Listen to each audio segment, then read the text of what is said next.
Groom Lake, Pittman Station, Paradise Ranch, St. Elsewhere, Dreamland.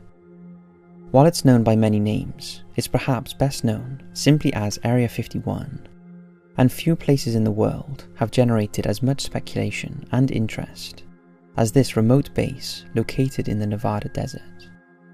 On the surface, it looks relatively inconspicuous, yet it's one of the most heavily guarded sites in the world, with armed guards authorized to use lethal force against anyone who tries to cross its boundaries to look inside. In UFO circles, the base has long been associated with the retrieval and re-engineering of alien technology acquired from UFO crash sites such as the Roswell incident in 1947. Indeed, witnesses have reported strange objects in the sky around the base, and people who have claimed to work at Area 51 tell stories of experimental aircraft based on the alien propulsion systems. The fact that the US government wouldn't even acknowledge the base's existence until 2013 has only reinforced the belief by some that something otherworldly is kept inside the well-guarded base perimeter. But could the truth be a little more down to planet Earth?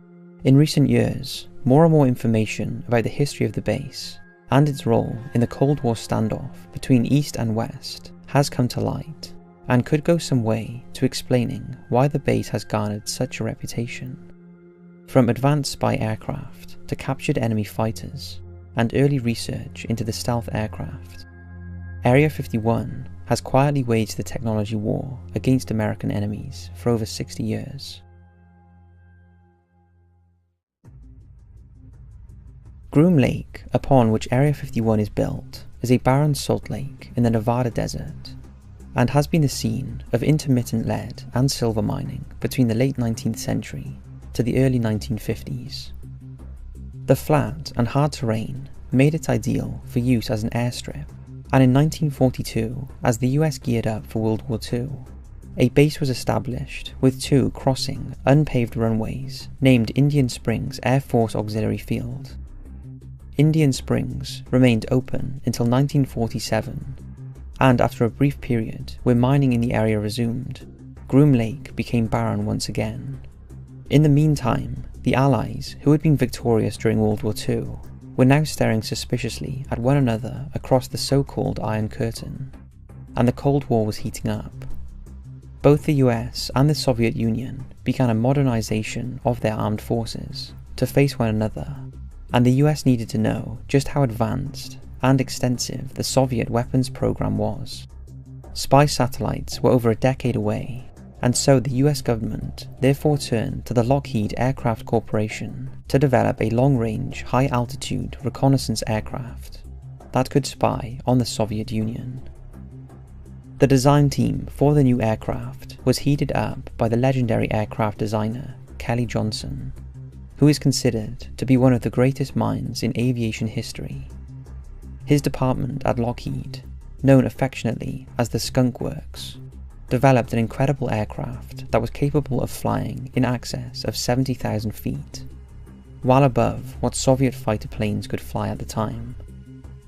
The project, dubbed Aquatone, was draped in a level of secrecy that was arguably greater than that of the Manhattan Project, that developed the first atom bomb.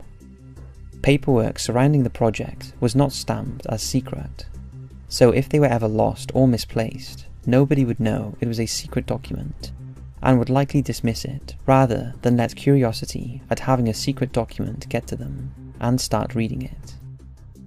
The aircraft was also given the designation of U-2 as part of its cover, since in the US military, aircraft marked with a U are generally transport or logistic types rather than spy planes. The unique qualities of the U-2, combined with the required level of secrecy, was forever a problem for the design team when it came to finding an appropriate test site. More than 50 sites were rejected before Kelly's team stumbled across the old wartime strip at Groom Lake. The wartime strip was by then in a poor state, and so a new runway would have to be built specifically for the U-2. Convinced he had found the ideal place, he convinced the US government to purchase the land, and it was given a grid reference by the Atomic Energy Commission namely Area 51. Unfortunately, at that time, the US was conducting nuclear weapons tests at the nearby Nevada test range, and the Salt Lake was downwind of these tests. This disrupted Kelly's team as they worked to prepare the site for U-2 testing, as they had to shut down work to allow the radioactive clouds to pass. However, tests carried out as late as the 1980s would show the area had a higher than normal radiation level, resulting in a cleanup effort, and has led to employees at the base trying to get compensation for radiation-related illnesses. In July 1955, the first U-2 was airlifted to the site and prepared for testing, but the U-2's first flight was not exactly intentional. On August 1st, 1955, Lockheed's chief test pilot, Tony LaViere, was performing a high-speed taxi run when he suddenly realized the wheels had briefly left the ground. Flight testing of the U-2 began in earnest, and the following year, this incredible aircraft began flying operations over the Soviet Union, gathering intelligence on Soviet forces. The Soviets struggled to track the aircraft due to the altitude it was flying at, and lacked any way of intercepting it. The US also used the U-2 to spy on British, French, and Israeli forces, engaged in the ill-conceived Suez War against Egypt in October 1956. British pilots would later arrive at Area 51 for training to fly the U-2 themselves, on behalf of the American and British intelligence services. Despite the success of the U-2 in its early operations, it was clear to all that it was only a matter of time before the Soviets developed technology to counter it. As such, research began at Area 51 under Project